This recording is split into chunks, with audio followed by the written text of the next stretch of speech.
നോമ്പ് നോറ്റോ? അതില്ല. സകാത്ത് കൊടുത്തോ? ഇല്ല. ഹജ്ജ് ചെയ്തോ? ഇല്ല. പാവപ്പെട്ടവന്റെ കണ്ണീരൊപ്പിയോ? ഇല്ല. നിരാലംബർക്ക് അവലംബമായോ? ഇല്ല. നിരാശരർക്ക് ആശ്രയോക്തം കൊടുത്തോ? ഇല്ല.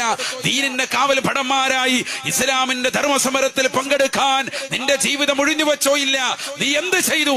വട്ടപൂജ്യാണ്. ദീനുമായി ബന്ധപ്പെട്ട് നോക്കുമ്പോൾ ഒരു നന്മയില്ല. ഏതെങ്കിലും നാട്ടിലുള്ളവർക്ക് എന്തെങ്കിലും ഗുണം ചെയ്തോ? ഒരാൾക്കും ഗുണം ചെയ്തില്ല. റോഡ് കുറുകെ കടക്കാൻ പ്രായം ചെന്ന ഒരു ഉമ്മ പ്രയാസപ്പെടുമ്പോ കൈക്ക് പിടിച്ചിട്ട് മതം നോക്കാതെ അപ്പുറത്തേക്ക് കടത്താൻ നിനക്ക് തയ്യാറായില്ലേ?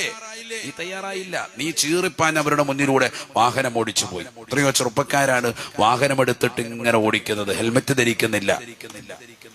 നമ്പർ പ്ലേറ്റ് കമിഴ്ന്ന് പൊറോട്ട് കിടന്നിട്ട് തലകൊണ്ട് മറയ്ക്കുകയാണ്. അങ്ങനത്തെ ടീമോ വവ്വാല് പോലെ യാ അല്ലാഹ് പൊറോട്ട് പോവാ, അവന്റെ തല കൊണ്ട് മറയ്ക്കുക. അങ്ങനത്തെ സൈസ് ടീംസുകളൊക്കെ ഇറങ്ങിയിട്ടുണ്ട്. കാണുന്നില്ലേ നിങ്ങൾ? കൈ കൊണ്ട് മറയ്ക്കുന്നു, കാലുകൊണ്ട് മറയ്ക്കുന്നു, നമ്പർ പ്ലേറ്റ് മറച്ചു പിടിച്ചോണ്ട് ഒറ്റ പോക്ക് പോവാൻ.